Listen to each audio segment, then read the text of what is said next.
Eu acho interessante e não gosto.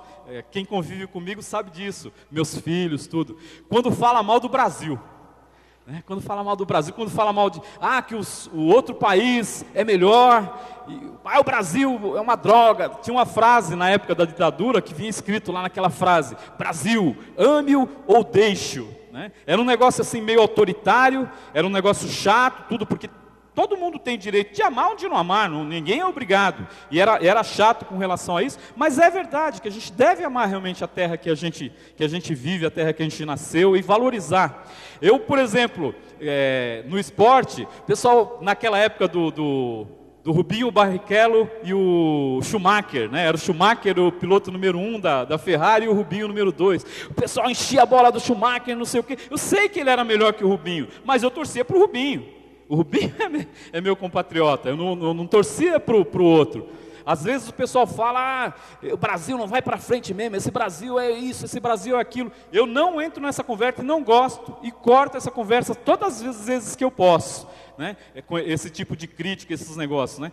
O Brasil é maravilhoso, o Brasil é lindo, né? O povo brasileiro é um povo receptivo, é um povo alegre, isso é fato, isso é comprovado, é um povo criativo, é uma bênção. O Brasil é uma bênção. Então todas as vezes que você puder, coloca o Brasil para cima, coloca o teu povo para cima, né? Porque isso é o nosso país. Nós temos um monte de defeito, mas temos muito mais qualidades do que defeito. Isso enquanto país, enquanto povo. Amém? Amém. Mas a respeito disso, esse complexo de vira-lata que o pessoal chama, o pessoal achar que tudo que a gente faz não presta, tudo que aqui se faz é errado, tudo que o outro faz é melhor, que deve ser extirpado, que deve ser tirado do nosso meio. Lógico que a gente tem muito que melhorar, mas a gente já tem muita coisa boa e vamos melhorar, amém? Mas a palavra é específica para você. O que você pensa de você mesmo? O que você acha de você mesmo? Quem você acha que você é? Quanto você acha que você vale? É essa palavra que eu tenho inicialmente para transmitir para você. Quem você é? Quanto você vale? O que você pensa de você? O quanto você se valoriza? Para Deus, você é muito importante. Vamos começar com uma leitura bíblica. Vai em Gênesis, que é o primeiro livro da Bíblia, lá no comecinho, capítulo 1, versículo 1. Vamos ler algumas coisas na Bíblia aqui para a gente meditar junto. Gênesis, capítulo 1, versículo 1. Então é a primeira frase da Bíblia. Começou sua Bíblia aí. Está dizendo assim: no princípio, Deus criou os céus e a terra. Então está dizendo, no princípio, Deus criou os céus e a terra. Aí no capítulo 1 mesmo, no versículo 26, na parte A do versículo, na metade só do versículo, está dizendo assim, ó. Aí Deus criou os céus e a terra, Ele foi criando uma série de coisas que estão descritas aí todas no capítulo 1, até chegar no capítulo 26. Então disse Deus, façamos o homem à nossa imagem, conforme a nossa semelhança. No versículo 27 diz assim, criou Deus o homem à sua imagem, a imagem de Deus o criou, homem e mulher os criou. Deus os abençoou e lhes disse, sejam férteis e multipliquem-se, encham e subjuguem a terra, dominem sobre os peixes do mar, sobre as aves do céu e sobre todos os animais que se movem pela terra. E lá no versículo 31 diz assim, e Deus viu tudo o que havia feito e tudo havia ficado muito bom. Nos versículos anteriores, quando Deus criou os animais, quando Deus criou os vegetais, quando Ele criou as outras coisas, sempre dizia assim, Deus criou, falava que Deus criou e falava que Deus criou e achou bom. E no último versículo que a gente leu aqui, que é quando Ele criou o homem, a sua imagem e a sua semelhança, homem e mulher, então homem e mulher são imagem e semelhança de Deus, Ele diz que ficou muito bom. Né? Então o que Deus acha de você é que você é muito bom, amém? E nesse momento da criação, eu gosto eu ouvi um pastor falar isso, eu achei muito legal. Vai abrindo sua Bíblia lá em Salmos, no Salmo número 8. Então nesse momento que Deus da criação, a gente leu lá no versículo 1, de Gênesis, lá a gente leu, né, que Deus criou os céus e a terra. Quando Deus criou os céus, está dizendo que Ele criou tudo que existe no céu. Ele criou os anjos, Ele criou tudo que existe lá no céu, Ele criou nessa situação. Deus criou os céus. E depois Ele criou a terra, né? E quando Ele criou a terra, criou todas essas coisas que estão descritas ali no capítulo 1, e na sequência criou o homem. Então quando Ele criou o homem, as coisas dos céus, todas já estavam criadas, todas elas já existiam, já estava tudo funcionando, tudo que Deus tinha planejado já estava funcionando no céu. E os anjos já existiam, e os anjos, por permissão de Deus, eu imagino que eles contemplavam, eles estavam vendo o que Deus estava fazendo, o que Deus estava criando. Deus criou a terra, criou as pessoas, criou os homens, e eu imagino que aconteceu mais ou menos isso, o que está escrito aqui em Salmo, no capítulo 8, no versículo 4 em diante, está escrito assim, imagino que fossem uns anjos conversando entre eles assim, né? A Bíblia não diz que é isso, eu estou só ilustrando, imagino que poderia ser os anjos dizendo isso, e os anjos falando, Salmos capítulo 4, versículo 8, que é o homem? Tipo perguntando para Deus, Deus, o que é isso que você está fazendo agora? Isso é diferente de tudo que a gente viu até agora, o que é isso que você está fazendo? E nós lemos agora há pouco, que Deus criou o homem à sua imagem e semelhança, né? Então os anjos podem ter dito assim, que é o homem? Para que com ele se importe, e o filho do homem, para que com ele te preocupes. Tu o fizeste um pouco menor do que os seres celestiais, e o coroaste de glória e de honra. Então está dizendo aqui na palavra de Deus, né, que Deus nos fez um pouco menores do que Ele. Se você, no rodapé da tua Bíblia, se você está com a Bíblia igual a minha, ali tem as explicações, ou assim, vertentes e tradições do que pode estar escrito, onde está se referindo aqui, olha, que é o homem para que com ele te importe, e o filho do homem para que com ele te preocupes. Tu o fizesse um pouco menor do que os seres celestiais. Do lado da palavra aí, seres celestiais, tem uma letrinha D, que traz uma referência lá embaixo. Na minha Bíblia e na maioria das Bíblias, está dizendo assim, que Deus criou o homem um pouquinho menor do que Ele mesmo.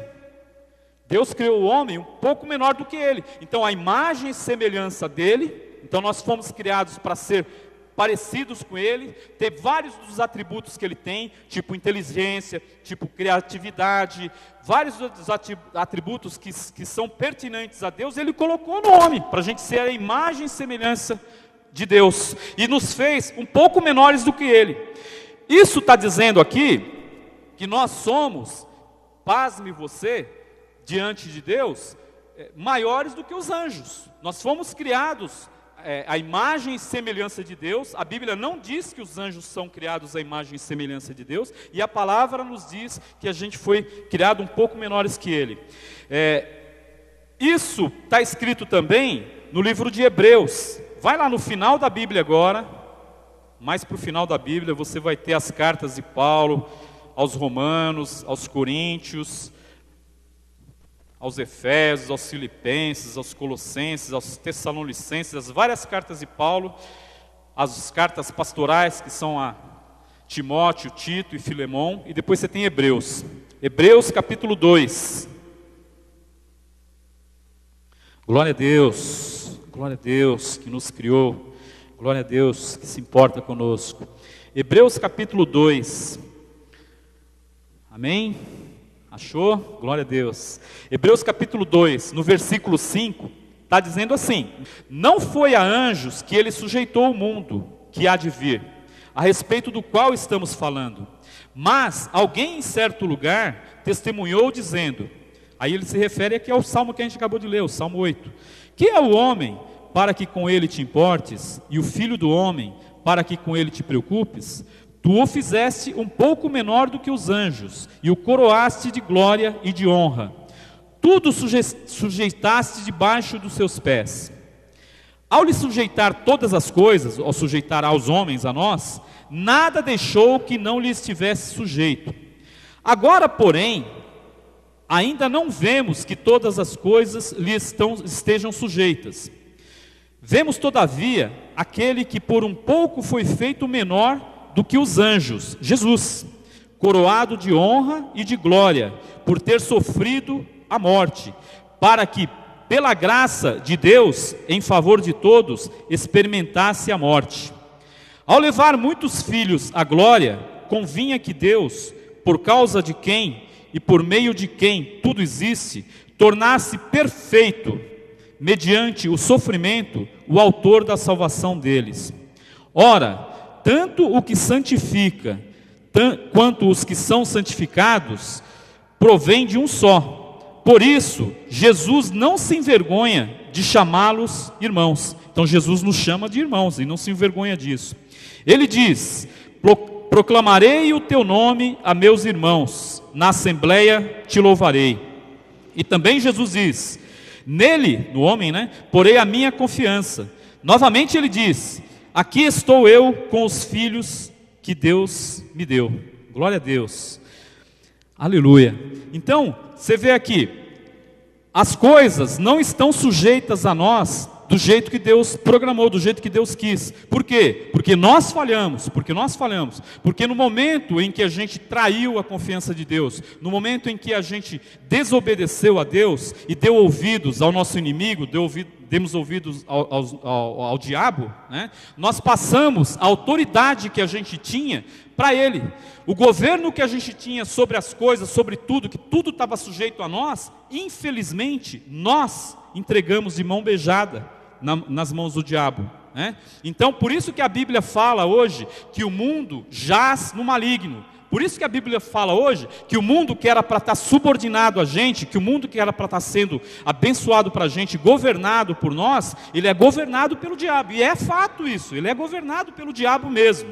Mas está dizendo que Deus, na sua maravilhosa sabedoria, na sua maravilhosa bondade, ele providenciou um plano para que isso voltasse a ser do jeito que ele havia planejado, do jeito que ele queria que fosse, que voltasse a ser sujeito a nós. Então veio Jesus, como a gente acabou de ler aqui, e ele veio como homem, como nós, para que como homem, como nós, ele tomasse de volta o que a gente deu.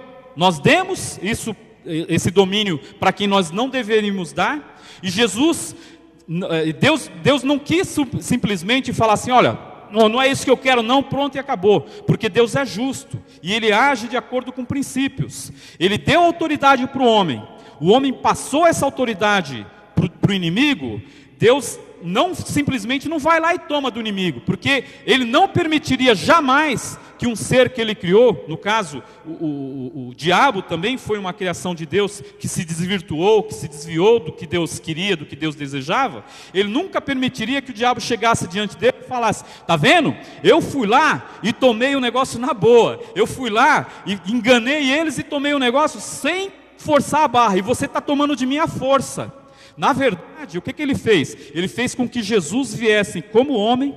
Tanto é que a palavra de Deus fala lá em Romanos, que o primeiro Adão, ou seja, o Adão mesmo lá que viveu, que foi o primeiro o homem criado por Deus, o primeiro Adão, ele entregou as coisas para o diabo, ele traiu, ele errou, ele perdeu as coisas que Deus tinha confiado a ele.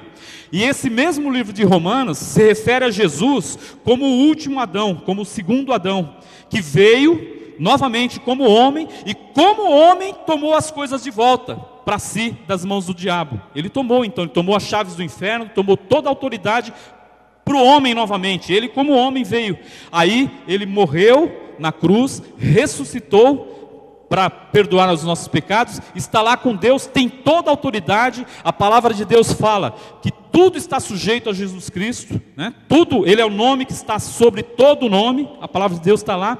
E aqui onde a gente leu em Hebreus agora, está dizendo o seguinte: que nós que ainda estamos aqui, nós que ainda estamos no barquinho, que nem a gente pregou no domingo passado, nós que ainda estamos nesse barco, estamos nessa jornada, sendo olhados lá por Deus, sendo abençoados por Jesus, que está nos assistindo lá, está vendo as nossas necessidades, está cuidando de nós. A gente está aqui e a gente não tem esse domínio de volta ainda. A gente não tem esse domínio de volta. Mas a gente leu aqui em Hebreus que a gente vai ter. Que a gente vai ter. Assim que Jesus se manifestar novamente, que nós aguardamos por Ele, assim que Ele vier nas nuvens, nos chamar, vem aqui filhinhos, vem aqui ficar comigo, vem aqui, e a gente for morar com Ele lá no céu, a gente vai ficar um tempo lá com Ele, e vamos voltar, como a gente tem pregado aqui, como a palavra de Deus diz claramente, como a gente disse também no domingo passado, nós vamos voltar com Ele depois que terminar a grande tribulação, quando se derramar a ira de Deus sobre a terra, porque isso está sendo enchido, e Deus vai uma hora derramar a ira dele, a ira santa dele sobre a terra vai ser derramado, nós vamos estar livres daqui. A Bíblia fala claramente em uma série de lugares que nós não fomos destinados à ira, que Deus não nos destinou a ira, então Ele vai nos tirar, vai nos preservar disso, e assim que isso tudo se cumprir, nós vamos voltar com Ele, aí sim a gente vai voltar com Ele, com os nossos corpos glorificados, assim como Ele tem o corpo glorificado, e vamos governar a terra, cumprir o que Deus tinha planejado. Domine sobre os peixes do mar, domine sobre as aves do céu, domine sobre as pessoas, inclusive as pessoas que vão nascer nesse período, a gente já tem citado aqui, que vão nascer e vão ser governadas diretamente por Jesus aqui nessa terra, e nós vamos estar com Ele governando também. Aí sim vai se cumprir isso daqui. Então a palavra para você é que você é importante, sim, você é muito importante. Então quando falar que seu país é isso, que seu país é aquilo, não aceita. Se falar de você também, que você é menos do que o que você é de fato, não aceite, você é filho de Deus. A palavra de Deus, nos livros de 1º e 2 Pedro, fala que vocês são geração eleita, são sacerdócio real. Então, vocês estão eleitos, são escolhidos por Deus, e vão governar com Jesus aqui na terra. Então, não se coloque abaixo disso. Seja humilde, é para a gente ser humilde, é para a gente ser, não querer ser mais que ninguém aí fora, no sentido de que, eu sou melhor que você. Não, todos nós só temos esse direito, e qualquer um pode ter esse direito, pela misericórdia de Deus, porque Deus permite que sejamos assim. Então todo mundo que receber Jesus como seu Senhor e Salvador, e reconhecer que Ele é Rei dos Reis, a palavra de Deus fala que todos esses vão governar com eles. Ele é Rei dos Reis e Senhor dos Senhores. Esses senhores, Rei dos Reis, se refere a pessoas que vão governar com Ele. Senhor dos Senhores significa de senhores, vão ter senhorio também, submetidos a Ele, a Jesus. Então não aceite menos que isso para a sua vida, e busque isso na sua vida. Aí a Bíblia, ela passa durante toda ela, nos dando orientação, nos preparando para isso. Você está em Hebreus, volta uma página aí. O livro anterior a Hebreus é Filemão, e antes de Filemão é Tito. É voltar uma página, é um livrinho curtinho, que você pode ler na sua casa ele inteirinho em 10 minutos. Nós vamos folhear algumas coisas, vamos percorrer alguns versículos dele aqui, porque o que a gente tá aqui, Deus quer que a gente seja preparado para governar com Ele, isso é verdade. O que a gente citou lá na hora da oferta, onde Jesus está falando, fosse fiel sobre o pouco, sobre o muito te colocarei, é esse governo que você vai estar, você vai ser colocado sobre muito, desde que você seja fiel agora no pouco que você tem, desde que agora você esteja desejoso de seguir as orientações que Deus está dando para você. E lá, onde logo a seguir, logo na sequência dessa parábola, onde Jesus fala assim, olha, fosse fiel no pouco, sobre o muito te colocarei, ele fala de uma pessoa lá pelo menos, que foi infiel. Uma pessoa, ali naquela passagem, ele está falando que ele deu talentos para as pessoas, que ali no contexto eram valores, mas pode ser considerado também o que Deus pede de você, o que Deus espera que você faça. Ele está te dando recursos para você fazer, Ele está te dando recursos para você trabalhar para Ele, então Ele está te dando talentos para você desenvolver. E lá naquela passagem, teve uma pessoa que pegou o talento que o Senhor dele tinha dado, e enterrou aquele talento. E já teve outras pessoas que pegaram os talentos que Jesus tinha dado, e foram trabalhar esses talentos, foram fazer com que esses talentos rendessem mais. Então quem estão sendo dados talentos para vocês, estão sendo dadas coisas para vocês. A palavra de Deus fala que para você ter um bom tesouro da palavra de Deus no seu coração, para a hora que precisar, você usar. Então você tem esse talento, você está multiplicando esses talentos quando você faz isso. E você pode simplesmente enterrar esses talentos. Então aqui vão algumas orientações de como Deus quer que a gente viva, de como Deus quer que a gente ande. Então você abriu aí em Tito, nós vamos ler vários versículos que estão escritos aqui. Tito, capítulo 1, na verdade o livro só tem 3 capítulos, né? Então Tito, capítulo 1, diz assim, no versículo 2: fé e conhecimento que se fundamentam na esperança da vida eterna, a qual Deus, que não mente, prometeu antes dos tempos eternos. No devido tempo, Ele trouxe à luz a sua palavra, por meio da pregação, a mim confiada por ordem de Deus, nosso Salvador. Versículo 6: é preciso que o presbítero seja irrepreensível, marido de uma só mulher, e tenha filhos crentes que não sejam acusados de libertinagem ou de insubmissão. Por ser encarregado da obra, e todos vocês, todos nós somos encarregados da obra, amém? Amém.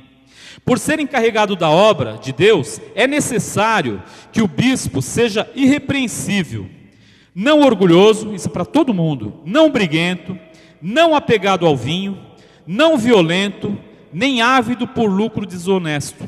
Ao contrário disso, é para você ser assim, ó. Ao contrário, é preciso que ele seja hospitaleiro, amigo do bem, sensato, justo, consagrado, tenha domínio próprio e apegue-se firmemente à mensagem fiel, da maneira como foi ensinada, para que seja capaz de encorajar outros pela sã doutrina e de refutar os que se opõem a ela. Então está dizendo que é para você ter uma vida digna, para você ter uma vida aí exemplar, né? E conhecer bem o que Deus ensina, conhecer bem o que Deus está ensinando. Você está sendo treinado, amém? Você está sendo treinado tanto para viver agora, para agir agora, para se conduzir do jeito certo agora, como futuramente para governar ao lado de Jesus. Você está sendo treinado. Então é preciso que você faça isso e você conheça a palavra de Deus, diz aqui, para refutar os que se opõem a ela. Então vão chegar pessoas e falar, isso daí que você fala está errado, ou isso daí que você aprendeu, ou isso daí que você está tentando ensinar está errado. Vão chegar pessoas. Então é necessário que você conheça da palavra de Deus para refutar isso, para falar, não, olha, isso está certo, é isso, assim, assim, para que você tenha convicção a respeito disso. Amém? No versículo 14, diz assim: e não deem atenção a lendas judaicas, nem a mandamentos de homem, que rejeitam a verdade. Para os puros, todas as coisas são puras, mas para os impuros e descrentes, nada é puro. De fato, tanto a mente como a consciência deles estão corrompidas. Eles afirmam que conhecem a Deus, mas por seus atos o negam. São detestáveis, desobedientes e desqualificados para qualquer boa obra. Ou seja, as pessoas que agem em desacordo com o que Deus ensina, elas são desqualificadas para qualquer boa obra. Capítulo 2, versículo 1. Você, porém, então está dizendo, você é para você ser diferente, né? Capítulo 2, versículo 1. Você, porém, fale o que está de acordo com a sã doutrina. Ensine os homens mais velhos a serem moderados. Isso serve para todas as pessoas, não só os mais velhos, mas para todas as pessoas. Ensinem os homens mais velhos a serem moderados, dignos de respeito, sensatos e sadios na fé, no amor e na perseverança. Semelhantemente, então está dizendo para nós, está dizendo para mim como pastor, como presbítero, e está dizendo para cada um de nós, para a gente ensinar as pessoas, para a gente conhecer a sã doutrina e ensinar as pessoas, em amor, com respeito, né? Ensinar as pessoas. Versículo 3, semelhantemente, ensine as mulheres mais velhas a serem reverentes na sua maneira de viver, a não serem caluniadoras, nem escravizadas a muito vinho, mas a serem capazes de ensinar o que é bom. Assim poderão orientar as mulheres mais jovens a amarem seus maridos e seus filhos, a serem prudentes e puras, a estarem ocupadas em casas e a serem bondosas e sujeitas a seus maridos, a fim de que a palavra de Deus não seja difamada. é verdade, é fato e é bênção. A palavra de Deus diz para as esposas serem sujeitas aos seus maridos, mas ela não exime o marido. É para o marido amar as esposas. Em outro texto diz assim, é para o marido amar as esposas como Cristo amou sua igreja, que deu a sua vida por ela. Do mesmo jeito que Cristo deu a sua vida pela igreja, o marido é para amar a esposa dessa forma. Então, dessa forma, fica fácil para a mulher se sujeitar a um marido que a ama, que faz tudo o que é necessário por ela. Amém? Amém. Versículo 6. Da mesma maneira, encorajem os jovens a serem prudentes. Isso é para todos. Em tudo seja você mesmo um exemplo para eles, fazendo boas obras. Em seu ensino, mostre integridade e seriedade. Versículo 7. Em tudo seja você mesmo um exemplo para eles, fazendo boas obras. Em seu ensino, mostre integridade e seriedade. Use linguagem sadia, contra a qual nada se possa dizer, para que aqueles que se opõem a você fiquem envergonhados por não poderem falar mal de nós. Versículo 9. Ensine os escravos, ou ensine aos funcionários, ensine aos que trabalham, a se submeterem em tudo aos seus senhores, a procurarem agradá-los, a não serem respondões e a não roubá-los, mas a mostrarem que são inteiramente dignos de confiança, para que assim tornem atraente em tudo o ensino de Deus, nosso Salvador. Porque a graça de Deus se manifestou salvadora a todos os homens. Ela nos ensina a renunciar à impiedade e às paixões mundanas, e a viver de maneira sensata, justa e piedosa nesta era presente, enquanto aguardamos a bendita esperança, a gloriosa manifestação de nosso grande Deus e Salvador Jesus Cristo. Ele se entregou por nós a fim de nos remir de toda a maldade e purificar para si mesmo um povo particularmente seu, dedicado à prática de boas obras. É isso que você deve ensinar, exortando-os e repreendendo-os com toda a autoridade. Ninguém o despreze. Lembre a todos que se sujeitem aos governantes, sejam obedientes, estejam sempre prontos a fazer tudo o que é bom. Não caluniem ninguém, sejam pacíficos, amáveis e mostrem sempre verdadeira mansidão para com todos os homens. Houve tempo em que nós também éramos insensatos e desobedientes. Vivíamos enganados e escravizados por toda espécie de paixões e prazeres. Vivíamos na maldade e na inveja, sendo detestáveis e odiando uns aos outros. Mas quando da parte de Deus, nosso Salvador, se manifestaram a bondade e o amor pelos homens, não por causa de atos de justiça por nós praticados, mas devido à sua misericórdia, Ele nos salvou pelo lavar regenerador e renovador do Espírito Santo, que Ele derramou sobre nós generosamente, por meio de Jesus Cristo, nosso Salvador. Ele o fez a fim de que, justificados por sua graça, nos tornemos seus herdeiros. Herdeiros, olha que bênção. Então, está dizendo aqui, que tudo isso aqui que a gente tem, e o que você deve se valorizar como filho de Deus, que você deve se valorizar como geração eleita, está dizendo aqui que nós não temos mérito nenhum nisso. Não é porque eu sou bonzinho, ou não é porque você é bonzinho, eu nem sou bonzinho, né? Não é por mérito nosso nenhum que a gente tem isso aqui. A gente tem pela misericórdia de Deus e porque Jesus conquistou isso para nós. Ele que foi lá, como eu citei agora há pouco aqui, que veio como o segundo Adão, consertar o que o primeiro Adão tinha feito tudo de errado. Então ele veio e viveu justamente, viveu do jeito que Deus queria, como homem ele viveu desse jeito. Foi condenado, foi crucificado, então foi feita uma injustiça contra ele. Então por causa dessa injustiça que foi feita contra ele, ele passou a justiça dele para nós todos. Ele que não tinha pecado, ele que não pecou de jeito nenhum, nunca pecou, ele se fez pecado por nós, ele se fez pecado no nosso lugar. Então ele morreu morte de cruz, morte de criminoso, morte de gente que não presta, sendo santo, sendo justo. Ele morreu nessa situação, para que a justiça que foi feita em cima dele, a justiça de Deus, coisa que ele não merecia, fosse transferido para nós, para que a gente tivesse essa condição de vivermos desse jeito. Amém? Então a gente deve viver assim, de acordo com o que Deus nos deu, de acordo com o que Deus nos colocou. Para terminar, versículo 9. Evite, porém, então está dizendo para você fazer todas essas coisas, viver desse jeito aqui, e dizendo assim, ó, evite, porém, controvérsias tolas, genealogias, discussões e contendas a respeito da lei, porque essas coisas são inúteis e sem valor.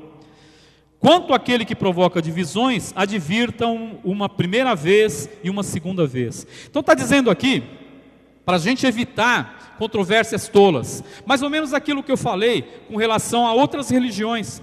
Não tem a menor necessidade de você ficar falando, tua religião está errada, a minha aqui está certa, você está errado. Ou então, por exemplo, outras denominações, tem igrejas que são totalmente diferentes de nossa. Tem igreja que você vai na igreja, está todo mundo quietinho, ninguém bate palma, ninguém levanta a mão. Glória a Deus, se eles creem em Jesus como seu Senhor e Salvador, glória a Deus. Tem igreja que guarda algumas coisas da lei, por exemplo, tem igrejas que guardam o sábado, nós não temos esse costume, mas isso daí não leva a nada ficar discutindo, você está certo, você está errado, eu que estou certo, a Bíblia ensina isso, a Bíblia ensina... A gente tem que ser firme no básico, no que Deus coloca para a gente, que Jesus Cristo é Filho de Deus, Ele morreu na cruz por mim e por você, Ele pagou pelos seus pecados, eu creio nisso, reconheço Ele como Senhor e Salvador, e isso me garante como Filho de Deus. É isso que é o básico. As outras coisas que são diferentes, a igreja X tem esse hábito, a igreja Y tem aquele, a religião A é assim, a religião B é aquilo, isso daí não vai levar ninguém a nada. Isso não vai levar a nada. A gente tem que ter uma vida de amor, demonstrar amor para as pessoas e falar de Jesus, mostrar o amor de Jesus.